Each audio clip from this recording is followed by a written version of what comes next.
This meeting is being recorded.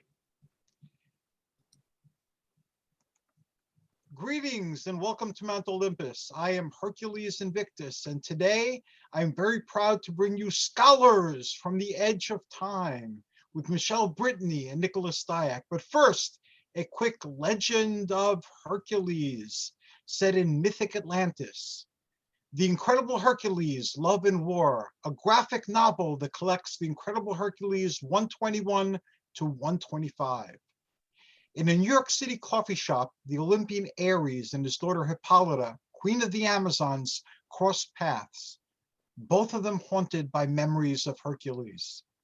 Meanwhile, Hercules and Namora of Atlantis wrestle amorously on an island, while Amadeus Cho, Hercules' sidekick, awaits them impatiently on the beach.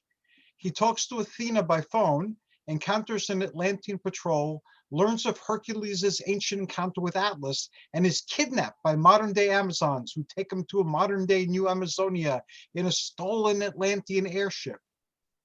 Amadeus is under the impression that sensual bliss awaits him. Delphine, an Amazon descended from Gorgons, attempts to disavow him of that notion. Hippolyta's clay-born daughter Artum overthrows her mother, then promises her sisters that free of Hippolyta's influence, great glories await them in the days ahead. King Namor of Atlantis and Hercules duke it out until Namora convinces them both that they're actually on the same side. In New Amazonia, which is actually a captured Atlantean outpost, Artum seductively teases Amadeus into deciphering an ancient Atlantean artifact. We learn of Hercules' ancient encounter with the Amazons. After contemplating his task, Amadeus is imprisoned. Hercules attempts to rescue Amadeus. He is blinded by Delphine and captured by the Amazons. Namora rescues him, and with Namor and the Atlantean patrol, another captive is sought and found, the Olympian Poseidon. After the Atlantean's god is rescued, he shares the tale of his capture, tells of the Titanomachia, or Titanomachy, I think it's pronounced in English, and the division of divine kingdoms, the crimes and punishment of Atlas, the rise and fall of Atlantis, and recounts the reasons why there's bad blood between the Gorgons, Amazons, and Atlanteans. He also speaks of the Omphalos, the sorcerous device sought by Artum. And there we will let our tale rest until another day. And now, the one and only Scholars from the Edge of Time. Hi. Thank you very much, Hercules. Greetings. Greetings. So what's your name, Scholar from the Edge of Time? Michele. And yours? My name's Nick. It's great to have everyone here. We have a special guest today to join us in Hercules, and we're talking about the Disney Plus superhero TV show Moon Knight, and we have Travis Lakata with us. Travis is a pop culture writer, and he covered the first season of Moon Knight online at Hidden Remote, as well as an article on why it is the best Marvel Disney Plus show. And he has done lots of fan culture and other journalism out there. So Travis, it's great to have you here. This is so cool. Thank you for having me on.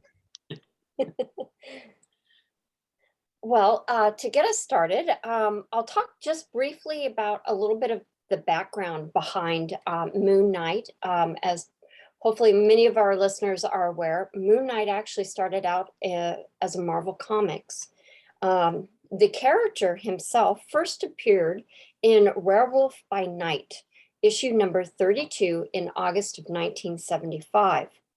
He then subsequently appeared in some different issues such as Marvel Spotlight, Spectacular Spider-Man, Marvel 2-in-1, and others. But Moon Knight finally got his own first ongoing series in 1980. It was written by, I think it was a Dan Moenick, and the art was by Bill Svenzik. Oh, we know him. We do know him. And that was the main creative team when the series started. I had the good fortune of reading issue 1 through 5. And Hercules, you and I met right at the end of March to talk about it. But in that issue, it presented the origin story of Mark Spector and his death, and then subsequent rebirth, or reanimation, and subsequent adventures, typically crime related, where he lived in New York City. We were introduced to Stephen Grant, who was a New York Wall Street wizard. So that's how Mark made his money, even though he started out as a mercenary, as well as being introduced to Jake Lockey, who is a cab driver in New York City, who has connections with kind of not all the, legitimate people in the city. And that gives you a little bit of background with regards to the comics that started in 1980. They've subsequently been ongoing for 40 years, over 40 years now. And then to bring us to Moon Knight, the series that has been on Disney Plus. It premiered the first week of April. It was 6 episodes, and it finished up in early May. And so that gives us a little background leading up to the series. And then Travis, you have a little bit of a plot synopsis for us. Yes, and I give full credit to Marvel.com, who gives an overview of the series. Moon Knight follows Stephen Grant, a mild-mannered gift shop employee who becomes plagued with blackouts and memories of another life. Stephen discovers he has dissociative identity disorder and shares a body with mercenary Mark Spector. As Stephen and Mark's enemies converge upon them, they must navigate their complex identities while thrust into a deadly mystery among the powerful gods of Egypt. Well, that was a very succinct plot. I think if I had to write that, it would have been much longer. I was happy to just take it from the experts and go from there. Well, to get us started, I know that Nick and I just finished watching the series last night and today. And then Travis, I think you covered it week by week and watched each episode as it came out. So for listeners who might not be aware, instead of dropping it all at once, they did it 1 episode per week. So that way you couldn't binge watch, at least not initially. So from there, I think maybe we'll start with kind of our initial thoughts, perhaps, of what we thought of the show. And then we'll kind of dig into some of the themes and things like that. So Travis, as our guest, would you like to start? Sure, thanks. I was blown away by the series. I think because I didn't know what to expect, because there wasn't any connective tissue from other series. You didn't see Moon Knight in an end credit scene. There was no murmurs or hidden Easter eggs that I'm aware of, which doesn't mean there wasn't, but it was so refreshing to have this series basically created from scratch without having any identity from the MCU or the other Disney Plus shows. And the cast was great. Oscar Isaac going back and forth between roles. It's a role that when you see someone in a role and you completely identify that person with that role, and you just can't imagine someone else taking it on. And I think that was the kind of the forefront of why the series was so strong. We had several actors playing the key positions that just knocked it out of the park. Mm-hmm. Nick, how about you? What about me? What were your initial thoughts of the series? I knew nothing about it going in. Everyone kept calling it Moon Knight. I'm a kid of the 90s. So when I hear Moon Knight, I actually hear Moonlight Knight, which is the alter ego of Tuxedo Mask from Sailor Moon. So I can't help but thinking of Sailor Moon with the build up to this show. Has nothing to do with each other. I liked it. I mean, fresh off of watching Isaac from Dune, and Dune was a very bombastic and, you know, overpowering film. The series made me sad at times, especially in the beginning. A lot of instances of characters not listening to other characters or not wanting to listen to other characters, and that kind of, you know, it's kind of a sad thing. But other than that, you know, there's I mean, they make even an TV show joke about it, but there's a very Indiana Jones quality about it. Superhero meets Indiana Jones, which is always a good formula. In fact, it's weird. There's a role-playing game I used to play called Torg, and Torg was all about these different realities that took over the Earth.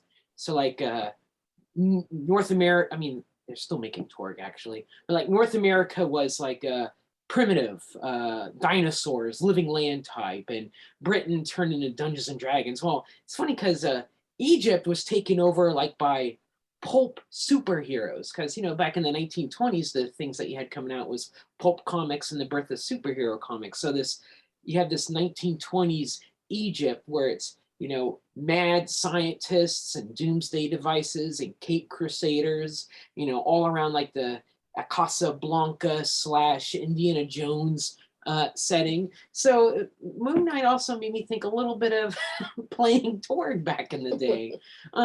So, you know, less, even though it's a superhero, less on the superhero-y, surprisingly, and more on the, I'd say, globe, not, well, quality is a globe trotting, like Tintin is a globe trotting character, even though each issue takes place in a certain area, kind of like a Tintin type character. And plus, even though ancient Egypt's not my forte, there's still that neo-peplum element to it, so I dig that. That was my very long-winded, all over the map answer. Yeah, but I think that was very good. Hercules, I would love to hear from you. And what were your initial thoughts?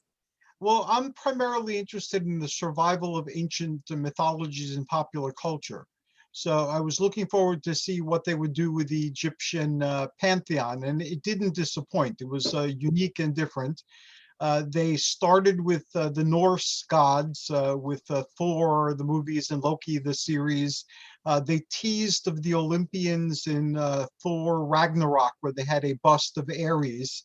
And in the commercials, they're going to introduce the Olympian pantheon and some members of the Egyptian pantheon in Thor, Love and Thunder that's coming very soon. So it was very interesting what they did with the Egyptian gods. It opened up a lot of questions that weren't asked before. So I'm really looking forward to see how they resolve it. They started to put in the space gods also through the Eternals. And they started to overlap them with the mythology, but that left many questions unanswered. So I'm waiting to see how this all comes together. Bast or Bastet is in Thor, Love and Thunder in Olympus, where the gods are seated. So the Egyptian pantheon will be in there as well. I think the lead actor was beyond great, and it showed his wide range of skills as a thespian. We remember him from Star Wars, where he was Poe Dameron, and that was kind of like a bland role. And he showed his wide range in playing all these different characters, and they were very different, markedly different, where if you weren't watching the show, you'd think there were different people if you were just listening to it. So I loved it, and I can't wait to see where it goes from here, whether it continues just in the movies, whether there's a season 2, whether there's a film. I'm really hyped. Well, usually movies that do that sort of thing of the multiple personalities and whatnot, they have other actors play it. You know, think of Fight Club, you know, Edward Norton versus Brad Pitt. So it's kind of a testament to Oscar Isaac to be, you know, phonic, you know, look like himself, but still look and act and feel distinctively different. That at any scene, you could still, there isn't too much doubt. Am I looking at Mark or am I looking at Stephen? Mhm. our buddy 3 or 4, for all I know. Right, right. I very much enjoyed the show. A little bit like Nick, to me, I thought the first 2 episodes were really trying to set things up, trying to give you a lot of background to Stephen, to create that space in which to then contrast with Mark. And Travis and I talked a little bit over the weekend, and at that point, I'd watched through episode 4, and I was like, "Yeah, this is really interesting about the play of personalities, and who is the baseline personality." And of course, in episode 5, that gets resolved for us. But like you, Hercules, I was very anxious to see how they were going to portray the Egyptian pantheon, and I thought they did a marvelous job. I like the grandioseness of the pantheon and of the gods and of the avatars, and Amet, particularly in episode 6, when they had the climactic battle. It was a Godzilla battle. That was totally. It sort of was. Yeah, it was totally a kaiju battle in Cairo. that was Godzilla. I actually liked how I noticed that they kind of gradiented Khonsu and Amet as they were fighting in the background versus the humans as they're fighting in the foreground. And I just thought that was so well orchestrated visually for us. Like everyone else here, I definitely felt that Oscar Isaac's performance was just absolutely out of the park, and thought that I don't think I could think of anyone else that could portray Stephen, Mark, and the other fellow that I'm like, I kept getting his name. Jack? No, Jake? it's Jake. So, being able to play all 3 of those characters, and then have each personality and trait and kind of body language be able to come out within that performance was amazing. I also thought that Ethan Hawke, was brilliant as the bad guy, Arthur Harrow. I liked him better as a psychiatrist. He was interesting, but he had kind of that creepy undertone to him. I think he was awesome. And then, of course, May Kalawa as Layla was fantastic. And even she got to do a little bit of split personality when the avatar was in her. And I thought it was nicely done. And the humor that they kind of weaved in, not overpowering, but just a nice little breath of fresh air in little spots to kind of like give you that pause and to kind of enjoy, and kind of like not take everything too seriously, because it is some serious themes that are explored within the series. So that's Totally. kind of my take on it. Come on, Cecily. Come here, Boo. Come here. So kind of like moving into themes, I think that, well, how would we like to start? Travis, would you like to bring up a theme to start, something that that you feel strongly about? I think, Nick kind of touched on it, like the beginning episode, like Stephen Grant's character, there's this sense of isolation, not being heard, being bullied. And I think that really allows to kind of bond with the character of Stephen. And it's done in such a way where normally I sometimes feel like awkward humor or awkwardness from a character makes me feel awkward. But the way it's done with Isaac is like Stephen has all these like little quirks and that it's just who he is, and the people around him provide the awkwardness by being rude or not paying attention to him. So I think Nick mentioning that is something you really feel from the beginning. And I think it really lets you kind of get attached. At least for me, I got attached to Stephen in the first episode because of it seemed like he was alone. Like, and I think that's really hard to accomplish in an opening episode, is to like, because you're still wondering who people are and where is the series going. But I felt a connection to the character just from the first episode. Mhm. I know for me, I felt connected with Stephen, like both you and Nick have said, of always struggling to try to fit in and feeling awkward. So I felt like Stephen almost gave his character, made it okay that things can be awkward and it's not your fault necessarily. And that, you know, it might be like the people around you or it's a situation. For him, it's a little more deeper than that because of the fact that he's dealing with the split personality. They call it the dissociative identity, I think it is. Let's see, I'm trying to find it in my notes, but dissociative identity disorder, which is different. You know, it's also known as split personality. And this wasn't something that I encountered in superheroes before. And it's interesting because in a way, that's kind of what we have already with any superhero, that they have their kind of mild-mannered or their day-to-day personality. And then when they go out and they're a superhero at night, they're a totally different personality.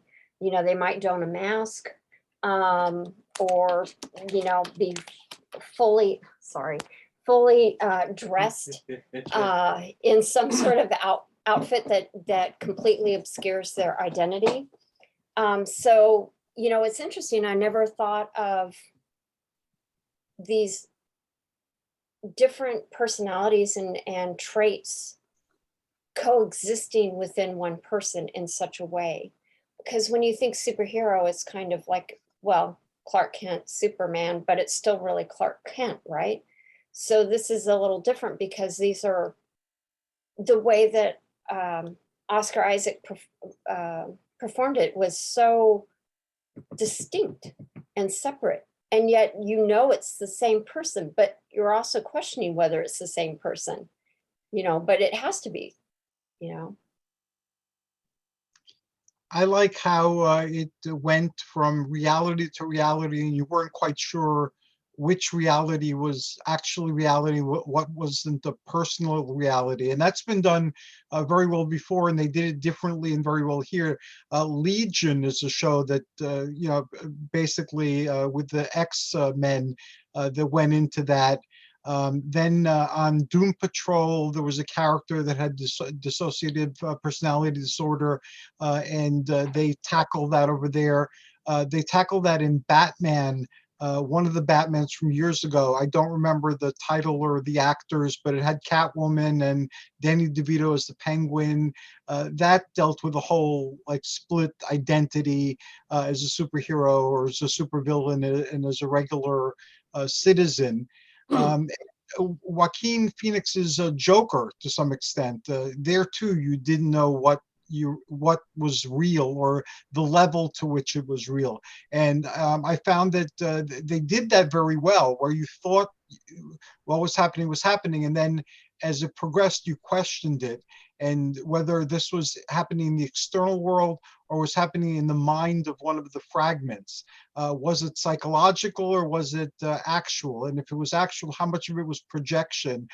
So I love the way they handled that organically, without making it the central question of the show. They just used that very, very effectively, I believe. Mm-hmm. I would Yeah, and agree with that.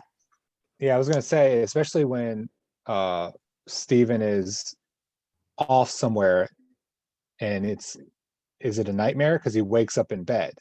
And so he himself is questioning, is this real? Was what I just experienced real? So that's a great point on that. Mhm.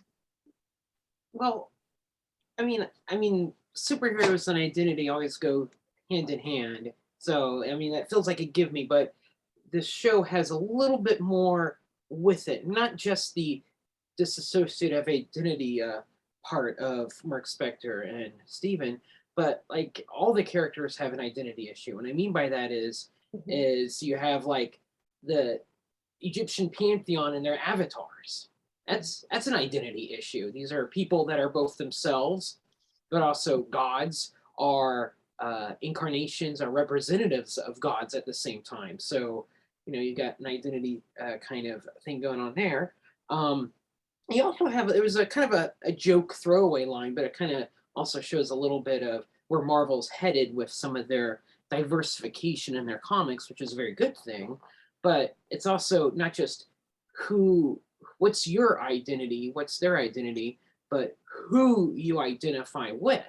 And so there's a throwaway line at the end, towards the end of the last episode, where Layla is in her attire, you know, kicking butt, and a little girl says, you know, are you an Egyptian superhero? Yeah, because you know we all need our own superheroes, and that kind of, you know, where's the Egyptian superhero at? You know, where's all the other kind of multi racial or whatever superheroes are out there? It makes me think of, you know, 5-6 years ago when Miss Marvel Kamala Khan came on the scene.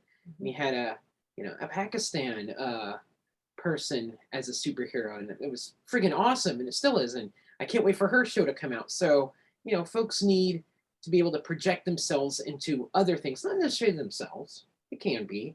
I mean, think that, you know, Mark is projecting outwardly to create Stephen, but, you know, kids are also projecting into their identities for make-believe or role models. I mean, crap, even the kids in the show before, you know, the tragic accident that befalls Mark Spector's brother, what are they doing? They're playing archaeologists, you know, they're projecting themselves to be professors and stuff, characters that they look up to that are, you know, the equivalent of pop culture role models for themselves. Now, it doesn't fare well at the end for one of them, unfortunately, but so there's that identification of who do you identify with, are along those lines.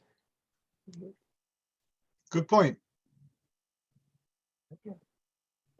I think for me, kind of going along with that, Nick, was the fact that we're portraying Egypt differently, and I know that was one of the things that the director, the primary director, had talked about, is trying to convey Egypt in a more positive light. And having researched and talked about early comics, like from you know, the 1940s and the 50s, Egypt has always been conveyed as, you know, the place where there are mummies, or people will go to plunder archaeological finds and things like that, and basically appropriate for their own means. So the fact that here's a show where we actually get to see some of Cairo, we get to see the Pantheon in a different kind of light. We get to see the gods and how they interact with people. That helps to kind of give a different understanding and a more positive light to Egyptian mythology, and kind of the magicalness of it, the awness of it. And I think that regardless of whatever color you are, these are now going to be people that you can look to and kind of think, wow, I wish I could be like Layla and kick butt and have those beautiful wings and things like that. You know, here's an opportunity to show Egypt in a different kind of light. I'm very appreciative of that, particularly, you know, the colonialism and the xenophobia of the 1940s and 50s and ons of these comics that have always portrayed Egypt and, you know, their history, their mythology in a very disparaging light. So this has been very fresh and eye-opening and positive to see this. But still, on the other hand, though, you still have them going into those old pulp trappings. You know, you've got the eccentric guy who collects sarcophaguses on the black market. So let me go interview people in the bazaar and you know rough them up a little bit to find where I need to go. So I guess it's kind of a trope for almost any sort of action film, but there's still, unfortunately, a little bit of an escape from those old pulpynesses of it. So it's on the right track for sure. I think so, definitely on the right track. And for viewers that have, or watchers who have read the comics, that fellow was Anton Mogar, who his alter personality is Midnight Man. And we didn't see Midnight Man in the first season. Hopefully there will be more. But that is who that character is for those that have read the comics. So why are you laughing? Midnight Man. Midnight Man. It sounds like Marathon Man or something. There's Miracle Man too. The alliteration is strong with the M's. Yes, yes. So we did talk a little bit about episode 5 and learning who the primary body of Mark or Stephen. So how would you like to talk a little bit about what you were thinking as you were watching that? Yeah, it was a heartbreaking episode. The back and forth that we see between Stephen and Mark, and seeing those memories play out, and Stephen is kind of going down the rabbit hole through Mark's mind to discover what has he been hiding, what has caused him to be, I guess, damaged in a way where he, I guess, became, a mercenary or closed off from other people. And it's just, you feel the reactions that you get from these characters. And throughout this series, up until this point, Stephen was the, subdued, and, I feel fans probably had more of an emotional attachment to him. But seeing Mark's past and all of the grief and the resulting, grief of the loss of his brother, and the resulting impact it had on his family life and how his mother treated him, and he was so standoffish in the first 3 or 4 episodes, and then you see this completely different side, and it's just it's hard because you have now 2 characters who you're sold on, and in the back of my mind it's like, well, can both characters coexist? Because I assumed that it was going to lead to there only being one, potentially. And so yeah, it was an emotional episode for me to watch, just because it seemed like you could feel the tragic nature of Mark's life and how Stephen came to life. Mm-hmm. Yeah, I found where they left it to be, again, unexpected. Following the mythology of split personalities or dissociative personality disorder, usually there's an integration, and it looked like the 2 characters that they started with were integrating. and that one of them became the main personality and the other one was integrated. And then they immediately threw it that that whole thing might still be inside a mental space, so inside a dream space. And the other personality that you hadn't met, but there were hints of him, like a couple of times the accent changed inexplicably, and it's like, what's that? Is that somebody else? And then showing you that somebody else. And speculation on YouTube says that if they start a season 2, it's going to start with that new character and ignore the other characters for a while until you see what this character is doing, and then the other ones are going to surface up to make a change as well. So I'm looking forward to it. I'm sold on it, and I'll definitely watch a season 2 if they make one.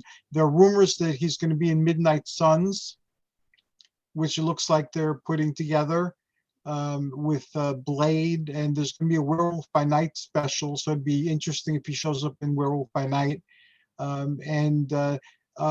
Kevin Feige and some others at Marvel had said that they're going to be using him in several different projects. So it'll be interesting to see where they take him and how they take him. I never followed Moon Knight in days of yore.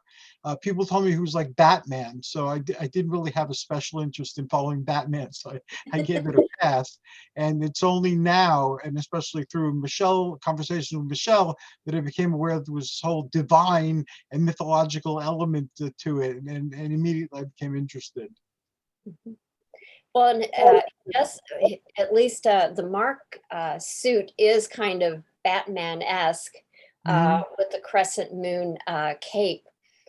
Which I thought was just pretty darn impressive the first time I saw that, and really loved, I think it's in the second episode, summon the suit, and Steven's like, well, what do you mean summon the suit? And then he does, and it's so different from Mark, who's a much more, well, obviously the mercenary and much more, type of fellow. To have, of course, the more spectacular outfit. But going back to, episode 5, as we learn more about Mark, I'm like you. I was really hooked into Stephen's story, and I felt I really identified with that, being kind of pushed down and things like that.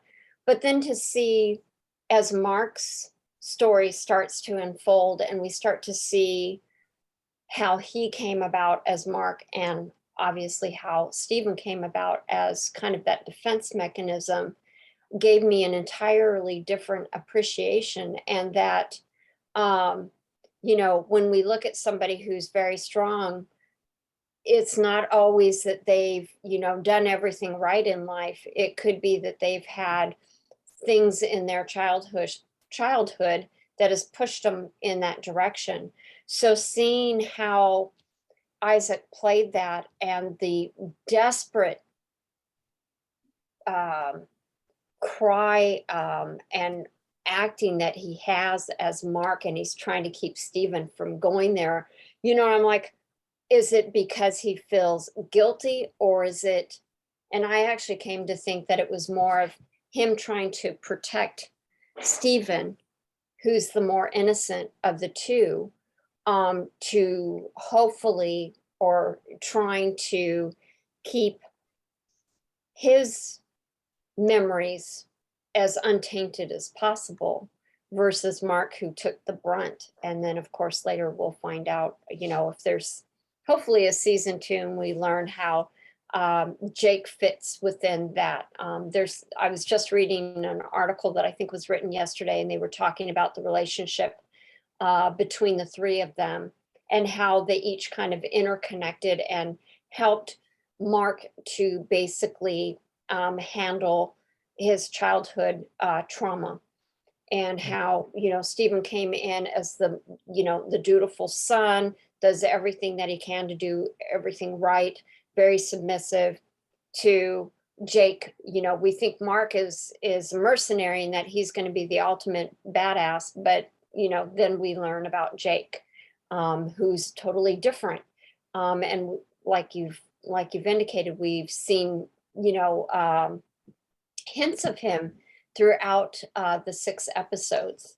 So I do hope that there'll be a season 2, and I'm encouraged, Hercules, to hear that they're planning to use Isaac and the Moon Knight character in a number of other projects, because I think that's going to bring an interesting dynamic because of the fact that we've seen Stephen and Mark in their respective suits, and I could just, there's going to be some humorous moments, depending who arrives on the scene, and who they're waiting and expecting to arrive on the scene. They're probably thinking Mark, and they might get a Stephen. So I think that'll be interesting. Although, we see in Stephen a bit of his hero's journey, because I think it's in episode 6, he tells Layla, well, I've learned some moves.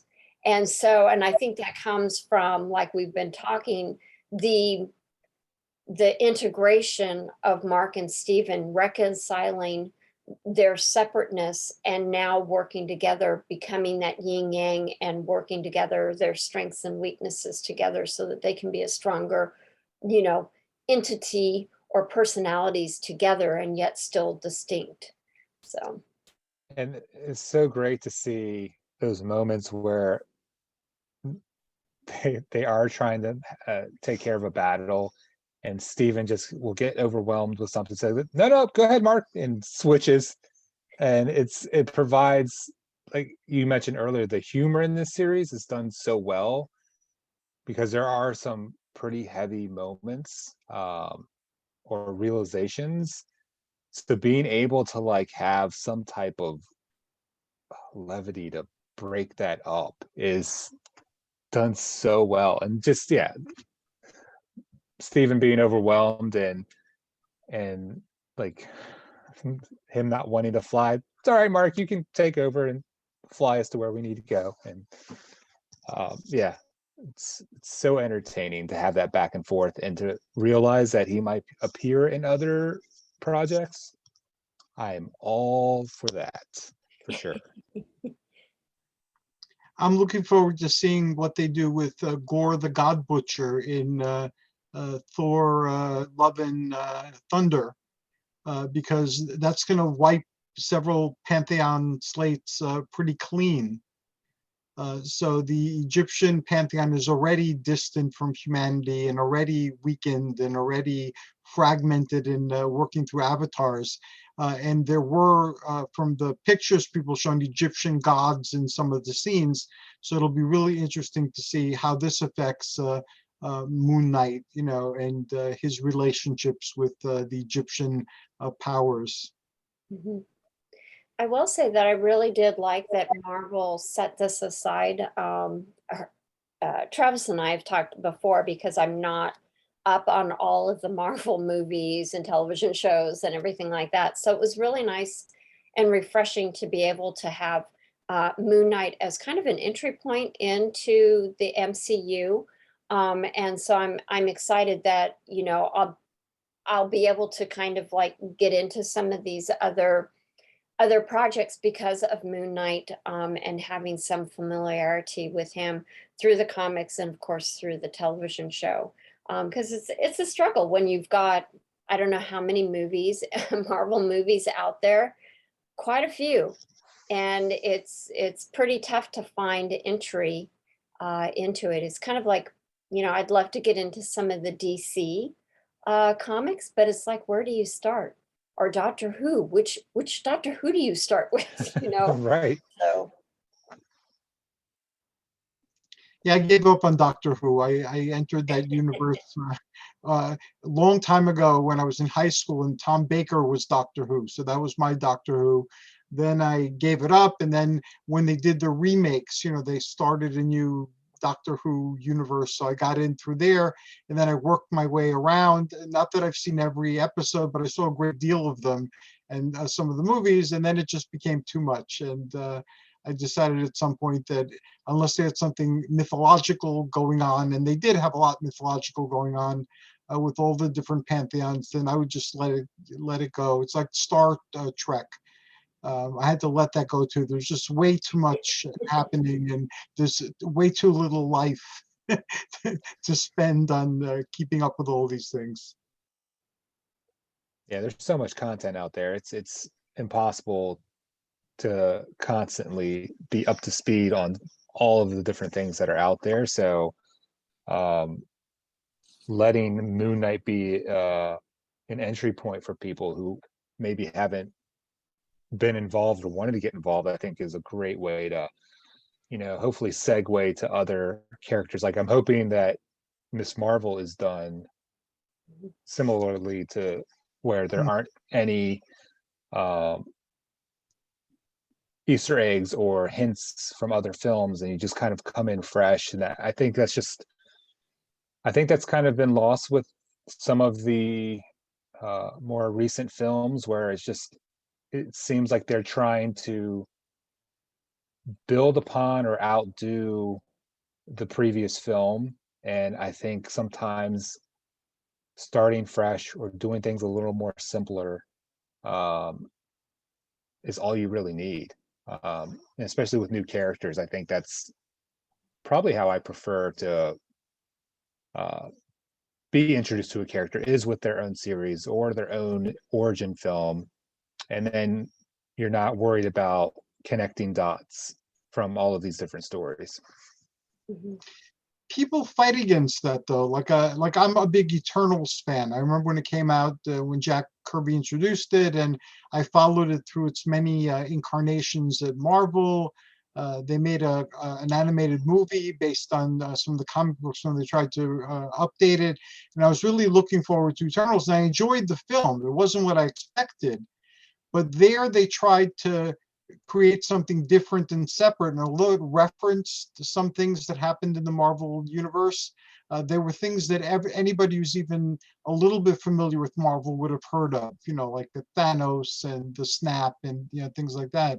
And although it didn't do badly financially, people tanked it continuously because it was alien to what they were expecting. So I too like the fact that the Moonlight, I'm glad it succeeded, whereas Eternals didn't succeed as much, because again, you don't have to connect it to every single thing that's ever happened or is planned to happen in the next 5 or 10 years. It stood on its own. It was enjoyable. It left you wanting more, and it increased your curiosity about what else is happening with this character in the future, and that's it. Yeah, it would be interesting though to see if they continue on with the series. It will be interesting to see Hercules if they do bring in the Eternals, like from the Living Mummy series back in the 70s, I think it was. I'm not sure, when they had Eternals in that segment of stories. So it would be interesting to see if they do bring in some of that, since they kind of, they talked about it coming in earlier, and unfortunately I have not seen the movie with Thanos. So I don't know how much they did, but knowing that it was connected with the Living Mummy, I think that would be interesting, or even maybe do a mini series on the Living Mummy, and have I think it's Mohammed Diak direct. He's the one that did 4 of the episodes out of the 6 for Moon Knight, and it would be nice to see him tackle perhaps that storyline. That would be great. Mm-hmm. I did want to bring up, because one of the things that because Nick and I got Disney Plus late, like 2 weeks ago. We did not have the opportunity to basically follow the show with each week an episode coming out, and which is kind of funny. I mean, Hercules, you and I definitely grew up, watching television where, well, you got to see the episode and you had to wait a week, Yeah. and Travis, you probably remember a little bit of that. You're younger. Oh, but totally. how was that to watch once a week, how did that shape your experience of the series as a whole? I think it has a pretty big impact on the series as a whole. I grew up 80s and 90s, and my show was Star Trek: The Next Generation, and that was a week-to-week thing, and you had to wait, or sometimes you had the season-ending cliffhanger, which was so new to me, and I was like, how do you end a show? How? Why are you doing? And it was so thrilling to know that you had something monumental to come back to. And that's even sometimes like during the course of having 1 week between episodes with Moon Knight. I think it provides time to also process everything that you've taken in, and as you're dealing with these, heavier themes with, mental health, or the hero's viewpoint of, hey, we must punish people before they are even hinting at being evil, which I think a pretty scary power to have. So I think I preferred watching it week by week. Yes, during the course of it, it's like, yes, I want the next one right now because it was that good. But I think it helped to strengthen the show because you had to wait, you had the time to process, and that anticipation, I think, is something I don't mind having. It really kind of helped draw me into each episode, knowing that, okay, it's week by week, and it's not like back in, I mean, how many episodes were Star Trek: The Next Generation each season? 20 some. So, and this is 6 episodes. So, I think the whole binging idea can be great, but I think shows can lose some of its luster by not being able to wait week by week. Mhm. Hercules, did you watch it week by week as well? Yes, we watched it week by week, and I'm used to television being that way. We watch shows, we binge watch shows otherwise, but usually the shows we've seen before, or it doesn't really matter, if we binge watch them. So we do both, but we grew up with television being episodic, and you're having to wait week by week, and then at the end of the season, you're having to wait until they repeated it. And whether they were repeating on TV or whether you recorded it on your VHS and got to watch it later on, now you watch YouTube videos, or at least I do, where they discuss and theorize, and that becomes part of the fun. What's going to happen, and just listening to everybody's ideas. Some of them are right on target, some of them are far-fetched. It doesn't really matter. It's just people getting excited about it and trying to project what they think is going to happen. Yeah, for Nick and I, we watched 2 episodes we watched in groups of 2, and I could definitely, given the subject matter and just kind of everything that was going on, from watching the personalities of Stephen and Mark and their struggle as they kind of come to terms throughout the 6 episodes, but then also all the various actions, the very heavy aspect of Arthur, and the judgment of the scales, and the fact that he wasn't just judging you on what your past was, it was judging you on what you would eventually do, basically taking away the fact that, well, we don't have free will. And that's an interesting argument in religion, is that, well, God supposedly knows, or God knows how you're going to, what decisions you're going to make ahead of time. And of course, the other side of the coin is, well, how's that free will? And I thought that was definitely a subtext within this show. that I thought was very interesting.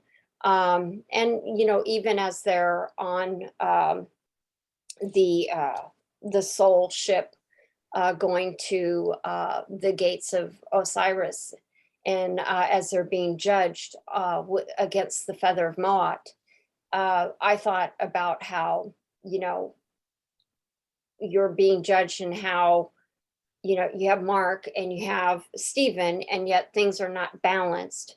I just found that very fascinating, but I know it's kind of long-winded, but I'm definitely going to go back and watch the series again, and I'm going to watch one at a time and allow myself to actually get some time to think about each episode, because this is definitely one of those where I would have liked to watched an episode, think about it, and then, you know, later pick up the next one and watch that, because I definitely can see where having that kind of respite between to think about what you've just seen and what's the ramifications within the show, but also in a greater theological and theoretical point within our own lives, I think really allows us this series to stand out so much. And something I didn't even consider while you were talking was with Harrow and the scales. Mm-hmm. I don't think he really discusses, well, how evil is evil for these scales? Like, is it something atrocious? Is it petty burglary or theft or like, so? And I think that idea of, well, we don't even know what this scale is being based upon. And so I hadn't thought about that during the show. And I was just like, and I was already afraid of the Harrow's power. But to realize that, oh, he could be just saying, oh, you stole a pack of gum or you will, and that, nope, you got to be perfectly good. So I'd be interested to know if there was any kind of reference material to highlight if there's any type of history with the scales, or how evil is evil for the scales. So Yeah, that's something that I didn't get a chance to do some research on, but I'm definitely going to take a look at that, because yeah, I thought about that, particularly in the final episode when Ahmet and Khonshu are fighting, and Khonshu is saying, well, I only take vengeance on evil, and she retorts that, well, I basically handle it before it's committed. And I'm like, okay, yeah, that's some heavy stuff that just transpired there. So yeah, gonna have to pin that, because I definitely want to look more at that, you know, what is evil, you know, and how are they defining that? So yeah, There was a whole dimension that was transpersonal or archetypal that, again, we can't go into today. It's already after 10. But it was very, very interesting, because according to some theories, we are projections of archetypal forces. So we're embodiments and expressions, the same way the different aspects of the avatar are. And an archetypal force can have many different expressions, and they don't even have to be human. They could be the attributes of the gods are disguised as a certain type of human, as animals, as certain items, and so forth. So looked at it from each and every avatar as like a dream figure of the god. That added a whole other dimension to it, and I found myself contemplating that very many times as well. mhm. Yeah, the pantheon, when the avatars come together, was interesting to see how each avatar and god within the avatar interacted with each other, and who had strength, who talked first even, and like Hathor, who is the goddess of motherhood, she's nurturing, and how she took Mark aside. Well, there is another way, you know, and I was like, yep, that's Hathor. So I picked up on that too. Yeah. Well, is there anything that we missed? Anything that we want to discuss as we kind of wrap up our hour? I don't know. I feel like Moon Knight is just a show where you could kind of deep dive into each episode and break apart everything that happened. So I think what we've covered so far really highlights kind of the strength of the show. Okay. And I Hercules? feel we covered a lot. We talked about Moon Knight before, as you've stated, and I have a comic book show that kind of sprung off now, and the person who is co-hosting with me it's now their show. So maybe it's time to do another comic book show, and we can look at the mythical aspects of comic books and focus just on that. If you'd like, we could set it up as a couple of specials first and see if we're interested in doing it. And if we're all hyped about it after a couple of specials, we can make that happen and make it a regular thing. Oh, I think that would be great. I hope, Travis, you'd have an interest in that as well, with all the reading that you're doing. It would give me an excuse to read Moon Knight since I have not read any. So I would be totally down for that. Excellent. Well, I would say on that note, I would like to thank you, Travis, for joining Scholars from the Edge of Time. I apologize. Nick had to step away to take a call from his folks. So my apologies that he wasn't able to stay for the entire show. But Hercules, I'm going to pass the baton of the wise sages back to you, and so you can close out our episode. I've always wanted one of these. Thank you very much for your generosity, and I will take very good care of it. Thank you very much, Michele, and thank you very much, Travis. I enjoyed this conversation a great deal, and I'm looking forward to it continuing. Thanks to everybody who will be watching this after midnight tonight when I post it on YouTube. I will send, I sent you a friend request, Travis, but I will also send the link in the email as well, and I'll post it on Facebook. So thank you so very much. Thank you, for having me Hercules. on.